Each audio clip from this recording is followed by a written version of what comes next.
Hello, யாரு? எடப்பாடி பழனிசாமி. அப்படியா? சரி வச்சிருப்பா. மக்களை காப்போம், தமிழகத்தை மீட்போம். நீயா போன் பண்ணி ஏதோ உளறிட்டு இருக்க? அனைத்து இந்திய அண்ணா திராவிட முன்னேற்ற கழக கூட்டணிக்கு ஆதரவு தாரி. முடியாது. நாங்கெல்லாம் வந்தா உங்களுக்கு பிடிக்காதா? எனக்கு நிறைய வேலை இருக்கு. மச்சான், எப்படி இருக்கீங்க?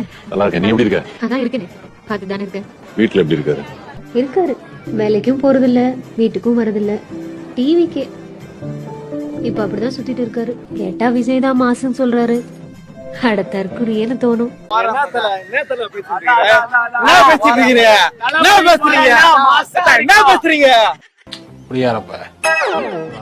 வாங்குறவனா தண்ணி தண்ணியமா தான் இருப்பான். தண்ணியாதான் தண்ணி தான் ஓடுது, உடம்புல ரத்தம் ஓடல, சாராயம் ஓடிக்கிட்டு இருக்க. அவனுக்கு தெரியுமா? உனக்கு முதல்ல அப்படி வந்து இவன்லாம் வந்து இவரதான் போலீஸ் பாதுகாப்பு எதுக்கு குடிக்கிறீங்க? எதுக்கு குடிக்கிறீங்க? எதுக்கு குடிக்கிறீங்க? இவன் ஒரு லூசு பை சார், ரொம்ப லூசு சார். ஆம், நான் பைத்தியம்தான்.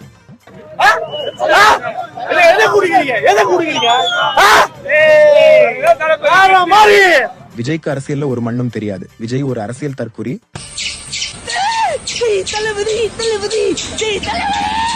Okay okay, cool down cool down. இதுக்காக ஏன் டென்ஷன் ஆவற? எங்களை பத்தி தெரியாது, புரியுதா? நாங்க வேற மாதிரி. இவர் பெரிய பிஸ்தா, பாதாம் பருப்பு, முந்திரி கொட்டை, வெள்ளரி விதை, நாய. இப்ப பாரு, இந்த ஊர்ல இருக்கிற எல்லாரும் தற்கொலைன்னு திட்டுறாங்க. டிவிக்கேன்னாரு, திடீர்னு அரசியல்ல குதிக்க போறேன்னாரு. எப்படியும் உருப்புற மாதிரி தெரியல. தளபதி வேற மாதிரி. நாங்க வந்து எல்லாமே பண்ணுவோம். என்ன வாழ்க, உதயநிதி ஸ்டாலின் வாழ்க, வாழ்க. பேசாம நான் உன்னையே கல்யாணம் பண்ணிருக்கலாம். எல்லாரும் சொன்னாங்க விஜய் ரசிகர் கட்டி கொடுக்காதீங்கன்னு. எங்க அப்பா தான் விஜய் ரசிகரா இருந்தானே, யாரா இருந்தானு கட்டி வச்சுட்டாரு. எங்க அண்ணன் தான் வாழ்க, அவருதான் என்னைக்குமே உதயண்ணா வாழ்க, எங்க விஜய் அண்ணா வாழ்க.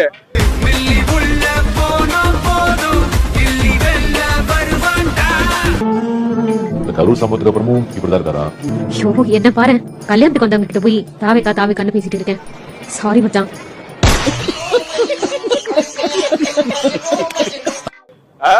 ஓகேவா? போங்க, மைக் எல்லாம் போங்க. 41 அப்பாவி மக்கள் பலியான சோகச்சுவடு மறைவதற்குள் அற்ப அரசியல் செய்ய களமிறங்கிவிட்டனர் சிலர்.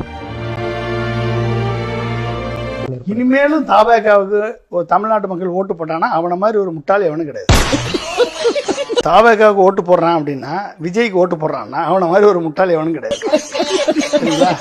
டேய், அப்படின்னா பாட்டு படம் வாங்கி வந்திருக்கேன். அரசியல்ல குதிச்சிருக்கேன். அண்ணா, அரசியலுக்கு வர்றவங்களாம் குதிக்கிறேன்னு சொல்றாங்களே, எந்த இடத்துல இருந்து எவ்வளவு உயரத்துல இருந்து குதிப்பாங்க?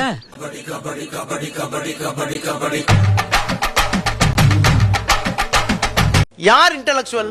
எவ்வளவு பெரிய தத்துவமாக இருந்தாலும் தலைவர் நல்லவனா இருக்கணும். இப்ப என்ன பிரச்சனை தமிழ்நாட்டுல? தத்துவம்னு என்னன்னு தெரிய மாட்டேங்குது. அந்த தத்துவத்தை முன்னெடுத்த தலைவர்களும் தருதலையாக இருக்கிறார்கள். இப்ப வந்திருக்கிறது. அப்ப தருதலை தலைவர்கள், தவறான தத்துவம் எங்கே போய் நிற்கும் இந்த சமூகம்? நீ யாரு? ஆமா, நீ இருக்கலாம். நீ யாரு? நண்பன். நீ இருக்கலாம். நீ யாரு? என்னோட கெரியரின் உச்சத்தை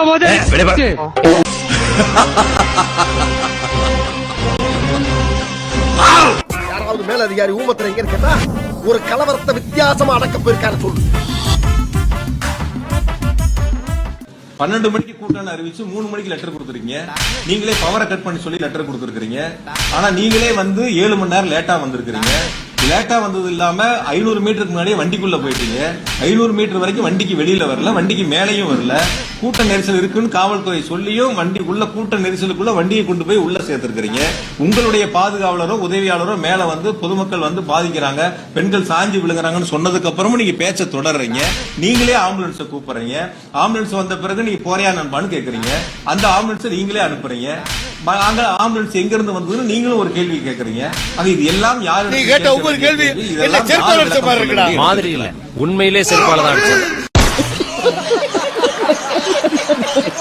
மோடி நாளைக்கு போயிடலாம், யோகி அதுல வந்து உட்கார்ந்துடலாம். நாங்க நாளைக்கு போயிடலாம், அந்த இடத்துல உங்கள இருந்து யாராவது வந்து உட்கார்ந்துடலாம். ஆனால் இடையில எந்த தெளிவும் இல்லாத ஒருத்தன் பூந்து வந்து ஸ்டாலின் அங்கிள், வாட் அங்கிள், பெரிய அங்கிள்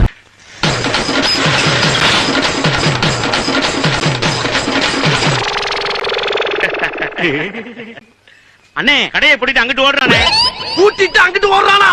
டேய் அப்படின்னா நமக்கு ஒரு அடிமை சிக்கிட்டான்டா. அவன் இந்த ஊர் எல்லையை தாண்டறதுக்குள்ள அவனை வளைச்சு பிடிக்கிறான். அவங்க ஒண்ணு ரைட்டும்பாங்க, நம்ம அது தப்பும்போம். இதுதான் ஆரோக்கியமான அரசியல். இதுக்கு நடுவுல நான் வலதும் இல்ல, நான் இடதும் இல்ல. அவர்கள் முன்னெடுக்கிற அரசியல் ஆபத்தான அரசியல். கேட்டாங்க, உப்பு தின்னவன் தண்ணி குடிக்கணும், தப்பு செஞ்சவன் தண்டனை அடையணும். क्या बोलता? அதாவது சேர்த்து சால்ட் ஆத்தாக பாணி ஆத்தாக ஃபால்ட் ஆத்தாக தண்டனை ஆத்தாக. இவங்க எல்லாம் உண்மையிலே குழந்தை பெற்றாங்களா? அது இவங்களுக்குலாம் என்ன குழந்தைங்கிறது என்னன்னே தெரியல, ஒரு உயிர்னா என்னன்னே தெரியல.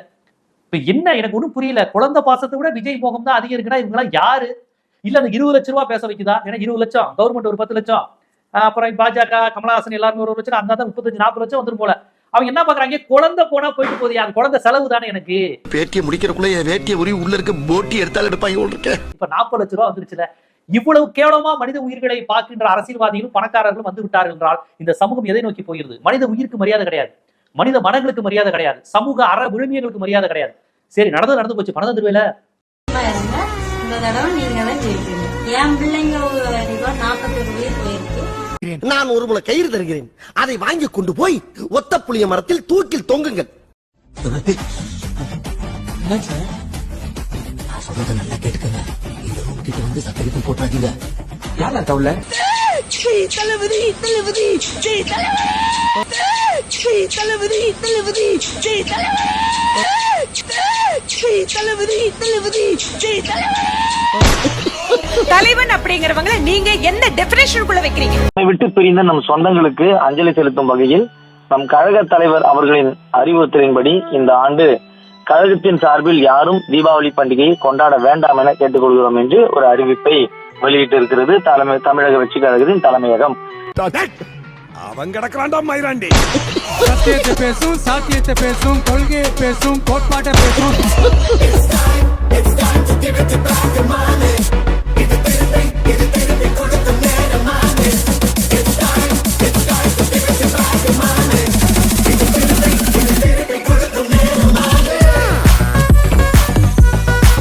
பகிரங்கமாக இந்த மாதிரி ஒரு எதிர்பாராத விபத்து, நெரிசல் மரணம் ஏற்பட்டிருக்கிறது. இதற்கு நாங்கள் முழுக்க தாவேகா தான் பொறுப்பு. பொதுமக்கள் மன்னிக்க வேண்டுகிறோம், அதுக்கான நிவாரணங்களை வழங்குறோம், எதிர்காலத்தில் இது போன்ற தவறுகளை நிகழாத வண்ணம் பார்த்து கொள்கிறோம்னு சொல்ல வேண்டியவங்க. திடீர்னு போய் செந்தில் பாலாஜி ஆள் அனுப்பிட்டாரு அப்படிங்கிறான். சரி, அதை போய் கோர்ட்ல சொல்றாங்களான்னு கேட்டா கோர்ட்ல விபத்துங்கிறான், இங்கே சதி திட்டங்கிறான். கோர்ட்ல போய் உயர் நீதிமன்றத்துல போய் விபத்துங்கிறான். தளபதி கிட்ட இல்லாத காசா பணமா? இன்னைக்கு அவரு ஒரு படம் நினைச்சா 500 கோடி சம்பளம் கொடுக்க டைரக்டர்ஸ் நிக்கிறாங்க. அதெல்லாம் பதறிட்டு நான் என் மக்களுக்காக நின்னு செய்யறேன்டா நின்னுக்கிற எவனோ யாருமே வர மாட்டாங்க. நான் இப்ப சொல்றேன், உதய சூரியன் திருப்பி மறைய போகுது, எங்க டிவிக்கே ஒளிர போகுது, அவ்வளவுதான். ஆனா உதயநிதியில ஒரு ஆளே இல்லடா, ஆளே இல்லடா. 27,000 பேர் சாட்சியா இருக்கிற எல்லாரு கண்ணு முன்னாடியும் நடந்த ஒரு நிகழ்வை எப்படி மறைக்கலாம்னு நினைக்கிறாங்கன்னு தெரியல. எம்ஜிஆர் ஸ்டைல் உனக்கு.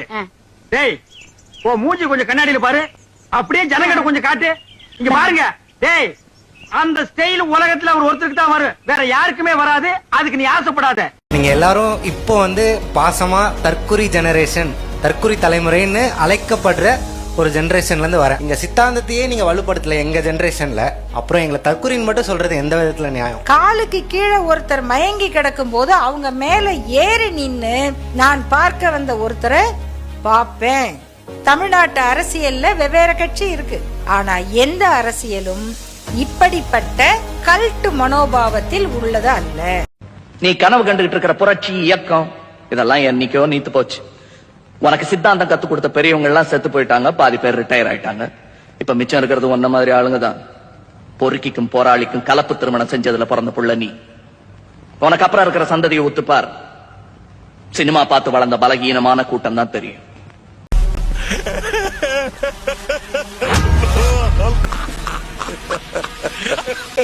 முதல்வர் ஸ்டாலின் முதல் கடைசி தலைவர் வரை பேர் எழுதி வச்சுக்கிட்டு இவங்க பூரா எப்ப உங்களோட நெருக்கமா இருந்திருக்காங்க நீங்க டிக் பண்ணி. சீமானா சீமான், உதயநிதினா உதயநிதி, நடிகர் விஜயா விஜய், வைகோவா வைகோ, வைகோ பையன், ராமதாஸ் அவர்களுடைய பையன், எல்லாரும் பேரும் எழுதுங்க. அப்ப பாருங்க தெரியும் உங்களுக்கு. இந்த நம்ம ரொம்ப மோசமா மாறிட்டு வருது. இதுல இருந்து வெளியே வரணும்னா நடந்த எல்லாத்துக்கும் மதியாரம் தான் காரணம்னா நாம அவன் மேல பறிபோட வேண்டியது இருப்போம். வேற வழி இல்ல, கட்சி பேரை காப்பாத்த மதிய தியாகம் செஞ்சுதான் ஆகணும்.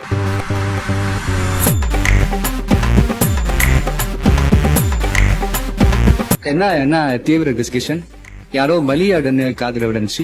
தலைவர நிலைமை கைமீ போயிடுச்சு. அதான் மதியர் என்ன பலியாடாகிட்டே நாம சேஃபா இல்லாமன்னு பேசிட்டு இருந்தோம். எப்படி மதியனுக்கு மேல பலியா?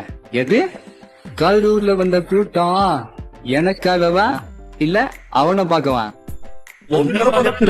கூட்டத்துல முந்தி அடிச்சுட்டு வந்ததால நெரிசல்ல சிக்கி சீரழிஞ்சாங்களே, அது என்னாலயா இல்ல அவனாலயா? 41 பேர் சாவுக்கு நான் காரணமா இருந்து கரூர்ல இருந்து ஓடினாலும் இன்னும் தாவிக்க நல்ல கட்சி நம்புதே ஒரு கூட்டம். அது யாரால? என்னாலயா இல்ல அவனாலயா? எல்லாமே அப்புறம் ஏன் பழி அவன் மேல போடுறேன்? என் மேல போடு. நான் தான் எல்லாத்துக்கும் காரணம். நான் ஆரம்பிச்சு வச்சத நானே முடிக்கிறேன். இதெல்லாம் பார்த்து பயந்து வர்றதுக்கு நான் அல்லு இல்ல. நான் வர தண்ணியா. ஏய் மடி இந்திய தலைவர் வந்திருக்காரு. ஓ கனவா? முடிவு என்ன பண்ணான்னு யோசிச்சிருக்கீங்க? தலைவரே, சம்பவம் ரொம்ப பெருசா போயிட்டு இருக்கு. தப்பிக்க ஒரே வழி மதி மேல பழிய போடுறதுதான். சரி ஓகே, அப்படியே பண்ணிடுங்க. இதை தாண்டி ஏதோ பிரச்சனை வந்தா இதோ இந்த பொசியான போட்டு நேரமாச்சு, நான் பணியிருந்து கிளம்புறேன். டிவிகே உறுப்பினர்களுக்கு ஆலோசனை வழங்குவது உயர் ரத்த அழுத்தம் மற்றும் நேர விரயத்தை ஏற்படுத்தும். நன்றி நன்றி நன்றி. இதை தவிர எனக்கு வேற என்ன சொல்றதுன்னு எனக்கு தெரியலங்க. வர்றேங்க. இருங்க